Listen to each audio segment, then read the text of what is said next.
Bonjour à tous. Aujourd'hui, on va prendre la direction de Lefrancouc dans notre émission Un quart d'heure avec un candidat. Et on reçoit Luc Bayard, candidat. Bonjour Monsieur Bayard. Bonjour. Et pour m'accompagner, c'est Suzanne Urgaz, ma collègue du Phare Dunkerquois, Journal des Flandres. Bonjour Suzanne.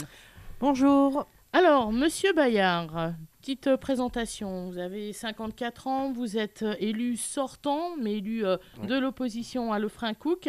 Et cette fois, vous êtes tête de liste pour la prochaine élection. Oui. Bon, c'est une autre fonction. Pourquoi ? Pourquoi Monsieur Guéhy, qui jusque maintenant... Parlez bien devant le micro. Monsieur Guéhy, qui jusque maintenant était au deuxième mandat, s'est présenté tête de liste, a souhaité prendre du recul. Il y a la retraite et il y a d'autres choses qui font qu'il a pris cette décision. Il nous soutient, il sera sur la liste d'ailleurs, mais il sera en position... En queue de peloton, comme on dit ? Il ne sera pas dans le premier tiers. Il nous accompagne et il nous participe d'ailleurs activement à la chose. Donc vous avez pris la tête de liste assez facilement. Vous êtes interrogé, vous avez cogité ou c'est venu... la réponse oui était rapide. Moi, ça s'est imposé. Disons que le seul problème, c'est qu'on a pris cette décision un peu tard, à fin novembre. Donc ça fait un timing assez chaud pour le recrutement et toute l'organisation qui suit derrière. Mais bon, ça s'est imposé d'office. Suzanne. Alors, on vous s'est marqué à droite. Oui. Vous êtes militant UMP. Comment envisagez-vous d'exister dans cette agglomération, pour l'instant très à gauche, d'autant que vous souhaitez vous affranchir un peu de l'agglomération de la communauté urbaine de Dunkerque, pardon. La communauté urbaine, pour nous, c'est une bonne chose. C'est un peu comme l'Europe, mais c'est la façon dont elle se déroule qui n'est pas la bonne. C'est devenu une machine qui absorbe tout. Au départ, l'idée était la bonne. On regroupait des moyens communs, on mutualisait les choses. Et maintenant, les villes, comme Lefrancouc, puisque j'en suis, délèguent sans même plus se poser la question de l'intérêt de déléguer ces fonctions. Du coup, on ne fait plus d'appel d'offres pour voir quels sont les différents moyens. Donc, on délègue tout à la commune. En gros, vous dites que la commune n'a plus trop la main sur ce qui se passe dans ces dossiers, quoi. Exact. Moi, je dis toujours, pour moi, elle est économiquement fusionnée. On n'a pas la fusion. Et c'est mauvais ? Comment ? C'est mauvais, c'est néfaste ? Comment vous analysez ça aujourd'hui ? Vous vous dites, voilà, parce que c'est la CUD qui gère, ça et ça et ça a été mal fait ? Non, pas forcément, mais on ne le voit même plus. Moi, je veux bien qu'on compare comme on fait des appels d'offres pour des artisans, des entreprises. On compare le produit, on compare les prix, et puis après, on prend une décision. Là, on ne le fait même plus. Nous, on est pratiquement sûr que ça nous coûte beaucoup plus cher pour un tas de services qui n'est pas forcément rendu. Donc, en fait, le conseil municipal, quand il vote son budget, il agit que sur une infime partie. Une fois sortie la dette personnelle, la participation, l'obol qu'on donne à la CUD, parce qu'on cite souvent la CUD en disant la CUD a fait ci, la CUD a fait ça. La CUD, c'est quand même 44% de la subvention du budget de Lefrancouc. Mais pour 44% qu'on a reçu, on a peut-être donné 50-56%. Considérez que la commune est trop sous perfusion ? Oui, je pense que c'est volontaire. Ouais. Suzanne. Ça va faire partie d'un des leviers pour faire baisser le taux d'imposition. En tout cas, vous souhaitez le baisser. Quels seront vos autres leviers ? Sur quel tableau vous souhaitez jouer pour baisser les charges imposées aux Lefrancoucois ? Les charges aux Lefrancoucois, on va reprendre tous les dépenses, voir les marchés un par un, comment ils sont attribués. On va voir, parce que le personnel, c'est quand même quelque chose d'assez fort. Est-ce que le redéploiement est bon à l'heure actuelle ? On a quelque chose comme 110 personnes. On est une ville de 4500 habitants. Nous, quand on compare des communes comme Capelle-la-Grande, dont Roger Gouvard n'était pas forcément de la même couleur que nous, on voit qu'ils arrivent à faire tourner une commune 9000 avec moins. Donc il faut au moins qu'on se pose la question et qu'on se dise pourquoi eux, ils arrivent à faire mieux. Pourquoi ils arrivent à faire des centres aérés gratuits, pourquoi ils arrivent à faire des choses qu'on ne sait pas faire. Tout simplement parce qu'on gère mal et qu'on gaspille. Mais ça, si demain vous aviez les commandes de la commune, il vous faudrait du temps pour éventuellement faire un copier-coller de ce que fait Capelle, qui est une philosophie qui date de plusieurs décennies, on va dire. Ah non, nous on n'a pas la prétention. Ça se fait pas du jour au lendemain. On ne va pas mentir aux habitants en disant que d'un simple coup de pouce, on peut changer les choses. On va sérieusement auditer pour comprendre comment on a pu en arriver à ça. Et après, on prendra des décisions qui s'imposent. Parce que faire baisser les impôts, ça nécessite véritablement des décisions presque drastiques. Oui, mais vous savez, regardez, on parlait du personnel. On a un cas assez fort à la ville de Lefrancouc, c'est le cabinet du maire, le responsable du cabinet du maire. Il a été embauché dès le début du mandat du maire. C'est quelqu'un qui émarge on a demandé la somme en euros, le maire n'a jamais voulu nous la donner à 90% du plus haut salaire de la fonction territoriale. C'est l'adjoint Michel Delbert, c'est quelqu'un qui... Alors, on ne va pas taper sur des gens qui ne vont pas pouvoir répondre, mais vous considérez qu'il y a des agents de la fonction publique qui n'ont pas... On ne peut pas donner le nom parce qu'on n'a pas les preuves, plus, mais on pourrait dire que c'est des emplois que certains pourraient qualifier de fictifs. Et nous, il y a des choses comme ça qui nous choquent parce que en 6 ans, c'est presque 400 000 € qui choquent aussi les employés de la ville à qui on demande beaucoup plus en effort et qu'à côté, ils ont du mal à comprendre qu'il y ait des catégories qui ne soient pas soumises à la même règle. D'accord. Luc Bayard, vous êtes candidat à Lefrancouc, vous avez, même si vous dites liste sans étiquette, vous êtes UMP. Oui. Votre liste, elle ressemble à quoi? Elle est vraiment marquée à droite ou elle se mélange? Parce qu'en ce moment, on va dire tout le monde, malgré des appartenances bien précises à des partis, beaucoup disent, moi, j'ai une liste sans étiquette. Non, nous, on ne dit pas ça cette fois-ci, on l'a dit les autres fois. On dit c'est droite et divers droite. Pour centre droit, on avait même dit pour bien cibler un peu l'échelle, puisque c'est souvent la question qu'on nous pose derrière. Ça ressemble à quoi, centre droit, divers droite on a, pour vous dire, on est à peu près à 5 ou 6 militants UMP. Il y a peut-être 2 ou 3 personnes qui sont plus proches, mais le reste, ce sont des gens qui ou n'ont pas d'étiquette, ou votent à gauche, mais viennent vers nous parce qu'on représente quelque chose pour eux au niveau de la commune. Et c'est ça la composition, c'est pour ça qu'on ne va pas se cacher de notre étiquette. De toute façon, les 2 autres mandats, on a toujours dit qui on était. On n'a jamais voulu mentir aux gens et avancer avec un masque. Suzanne Urguez du Phare Dunkerquois.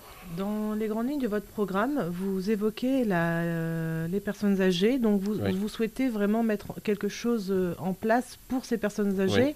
Et votre optique, c'est de libérer des logements peut-être trop grands pour une personne âgée afin d'installer des nouvelles familles et donc des enfants et donc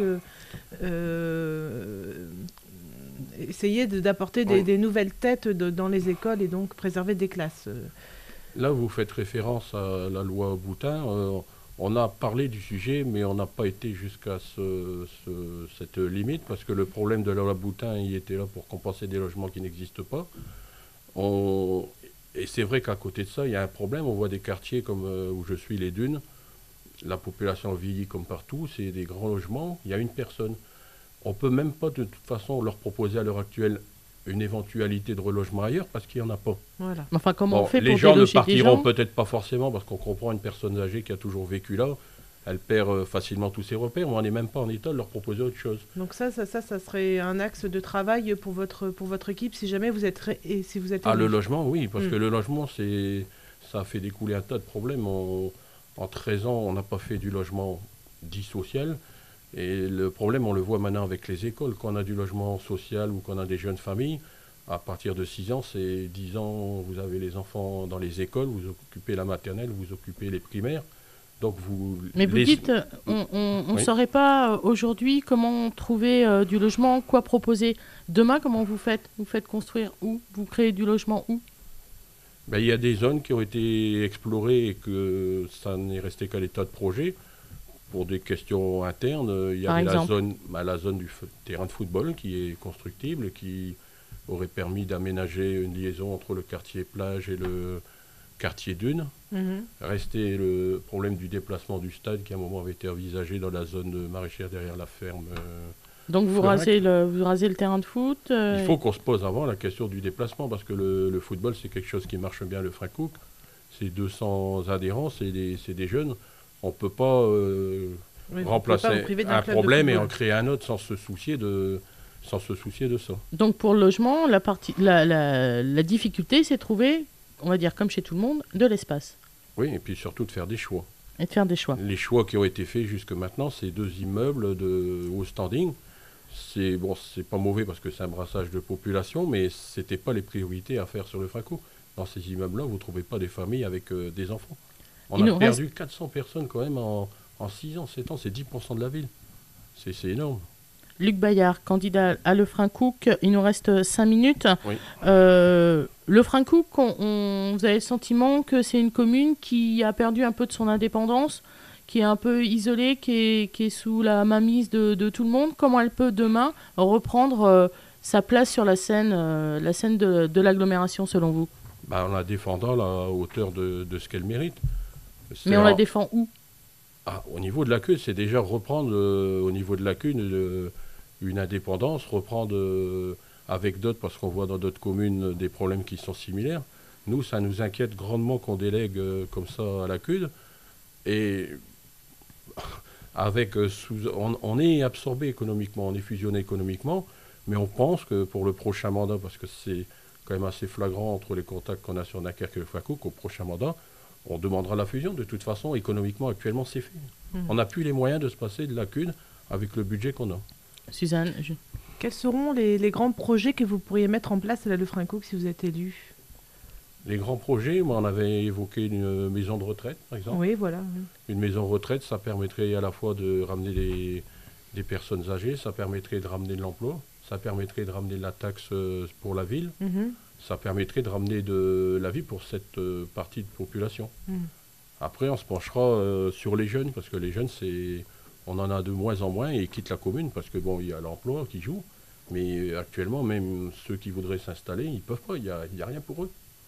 La sécurité, ça fait partie de votre programme aussi? Ça sera le point numéro 1, ça. Alors on y va. La sécurité, c'est quelque chose qui est quand même important. On voit quand même des faits qui ne sont plus évoqués publiquement. Jusqu'en 2008, dans le premier mandat du maire, il y avait une commission sécurité qui avait lieu avec la police tous les mois.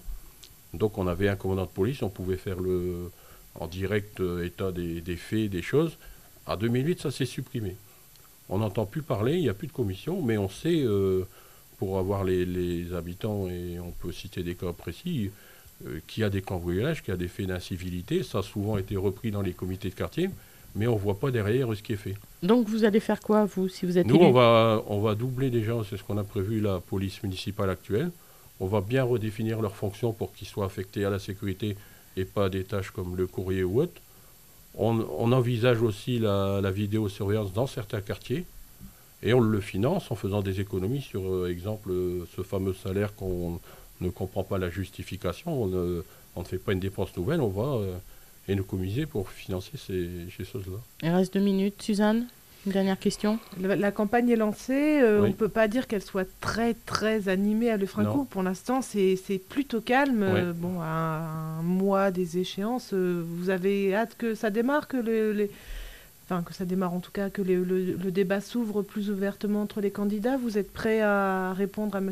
Pedretti du PS et à M. Weisbecker des Verts? Oui, il n'y a pas de problème. M. Pedretti, on discute, on se voit de temps en temps, on voit des gens de sa liste parce qu'on les connaît. Ils ont d'ailleurs des gens, dont 2 personnes qui étaient avec nous avant, qui sont des gens de qualité. Et ils ont rejoint M. Pedretti parce que c'est peut-être plus leur sensibilité, mais ils soulèvent des points sur lesquels on ne peut pas être contre, comme la destruction de l'école Juffé et autres. Alors c'est vrai que ça prend un peu de retard. J'ai l'impression que c'est un peu plus dur qu'en 2008 d'emmener les gens et de les pousser. Bon, nous on a démarré tard, donc en 2 mois on n'est pas au top de ce qu'on était il y a 8 ans, mais on y arrive là. D'accord. Il nous reste 1 minute. Je vais rebondir sur une chose que vous avez dite. On y est passé brièvement. Vous avez dit, si demain on est élu, après tout, une fusion Dunkerque-Lefrancouc, pourquoi pas? Vous maintenez? Je crois que vous avez mal compris. Non, c'était l'inverse. C'était l'inverse. C'est pas du tout notre état d'esprit. Bon, ok. Donc c'était bien pour comprendre. J'étais pas sûr d'avoir bien compris. Ça me semblait un peu perplexe. Je comprenais pas très bien par rapport à la logique. On réécoutera. Ouais. Merci en tout cas, Luc Bayard, d'être venu à notre micro pour nous présenter les grandes lignes de votre programme sur Lefrancouc. Merci beaucoup, Suzanne Urgaz, d'être Florence. Merci à vous. venue m'accompagner. Et Suzanne, on la réécoute. Monsieur Bayard et moi-même aussi, sur le site du Phare Dunkerquois, sur celui du Journal des Flandres, sur celui de Delta FM Et d'ailleurs, il nous reste 10 secondes pour vous dire que tous ceux qu'on a déjà fait, et j'ai pas compté, mais il y a déjà une bonne vingtaine, tout cela, vous pouvez également les réécouter sur nos sites respectifs. Voilà, merci beaucoup Suzanne. Merci, au revoir. Au revoir.